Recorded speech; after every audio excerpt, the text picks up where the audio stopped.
All right, here's our next PowerPoint on labor and strikes. It's going to pick up where we left off after our sweatshop simulation. Some of the early unions that were formed, the first union formed in the United States was the Knights of Labor, and they wanted to organize all workers, skilled and unskilled, all races, men and women. And they fought for equal pay. They wanted an 8-hour workday and ended child labor. When I say equal pay, I mean people that are doing the same work get the same pay regardless of race or age or whether they are male or female. The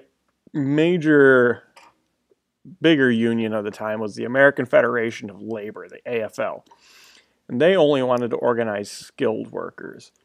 The difference between a skilled worker and an unskilled worker relies in the training needed to do a job. All jobs require some degree of training, but an unskilled job is a job that anyone can come in and do with a minimum amount of training, whereas a skilled worker requires more time invested into the training. So for example, anyone can go in and with a little bit of training work at McDonald's or at Walmart, but it would take a bit more training and certifications to be a carpenter or a welder. So that's the difference between skilled and unskilled. The AFL focused on wages, shorter hours, and better working conditions for their members. Employers did not like unions for a variety of reasons. They would not allow union meetings to happen on their property. And if there was a meeting of workers to form a union off of property, the management had spies amongst the workers to find out. They would go to a meeting at, say, a bar and find out who was there, who was planning on joining the union, come back and report it so that way those people could be fired. So anyone that was trying to organize a union would be fired. Any new workers coming in to work at a place had to promise to stay away from unions, promise not to strike. Management refused to bargain collectively. They would only negotiate with workers on an individual basis, one at a time, and they just refused to recognize unions. Most of this is because management did not want to pay for the things that the union wanted. They didn't want to pay for better working conditions, to install new lights, or to install heating or cooling systems, or to give raises, or to cut production time, because that means that not as much was being made, which means not as much is being sold.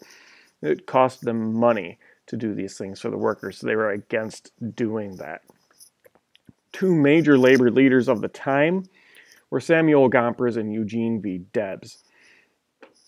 Samuel Gompers was the leader of the AFL, and he mostly relied on strikes and boycotts as a way to get what he wants. A strike is when workers refuse to work, and a boycott is when they convince people not to buy an industry's products. We saw this as an economic pressure to make management give in to workers' demands. And he also wanted to create a closed shop. A closed shop is where only the people working in the factory are in the union. The only people that can work there are members of the union. That's a closed shop. An open shop is there may or may not be a union, but you don't have to join if there is one. Eugene V. Debs was the leader of the American Railway Union. He was the leader of the Pullman strike, which we'll talk about in a few minutes. He also ran for president several times for the Socialist Party. He never won, but he did run from jail a couple times. Socialists were not seen as people acceptable by the people with money in this country. And socialism still in the United States is a dirty word, and we can talk more about what socialism is at a later time. The first major labor dispute that we're going to talk about is the Haymarket Riot. This happened in Chicago in 1886. Workers at a factory that made farm equipment outside of the city went on strike. They wanted an 8-hour workday.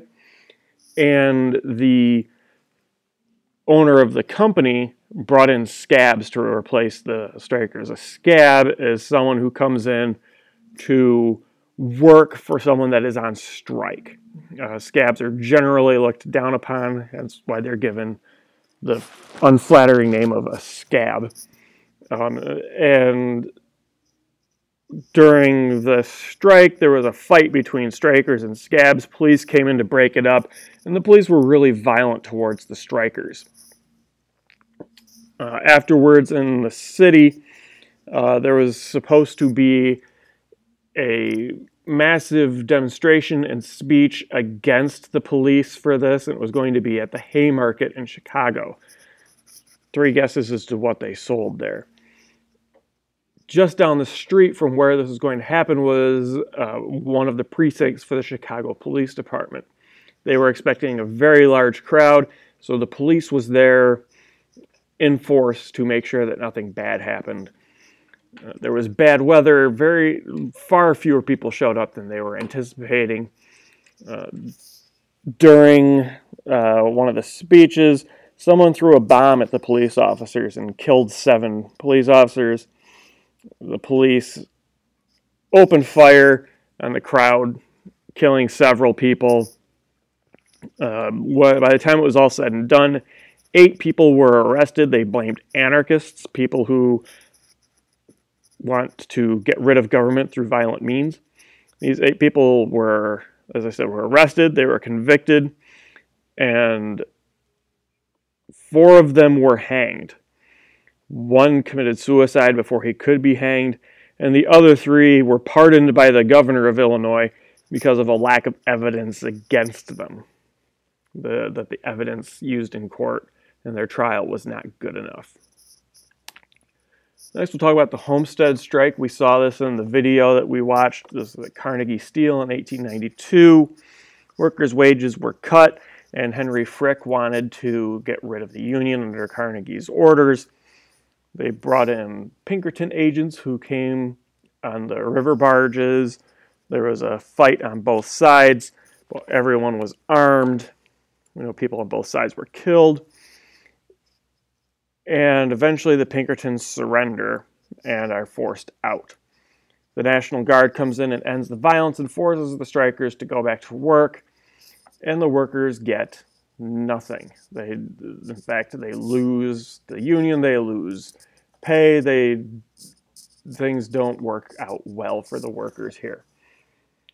The last strike we're going to talk about is the Pullman strike, and this was in Chicago in 1877. George Pullman built a town for his workers outside of a new factory. He manufactured railway cars. There's a picture of one of his sleeping cars. They were very popular. The idea is what looks like overhead compartments over the seats actually folded down and were beds, so you could lay down and sleep while riding. And this was not a first class thing. This was for everyone. Every train in America had a Pullman car on it. And Pullman wanted to increase efficiency, so he built a town with pretty nice houses for his workers so they could, walk right to the factory. The town had homes, it had stores, it had schools, it had a bank, it had a doctor's office, it had everything a town needed. He built it. He owned it all. And the workers rented their homes from him. They bought groceries from his store. Everything that they bought basically came from him.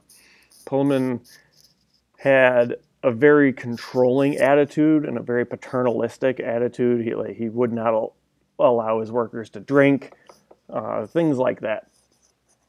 During one of the economic downturns, Pullman cut wages but kept rent and prices the same.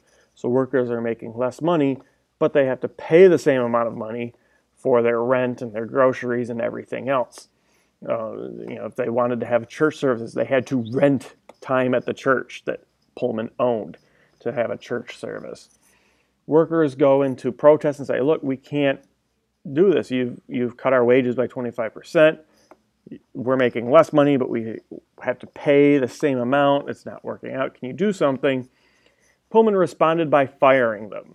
And the American Railway Union declared a general strike with all railways, and it reached across the nation. 120,000 railway workers across the country went on strike.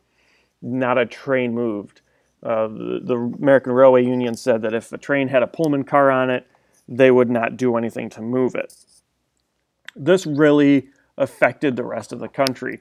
Railroads were the main way of supplying people. It would be like today if all the semi-truck drivers went on strike. Things just weren't being delivered anywhere.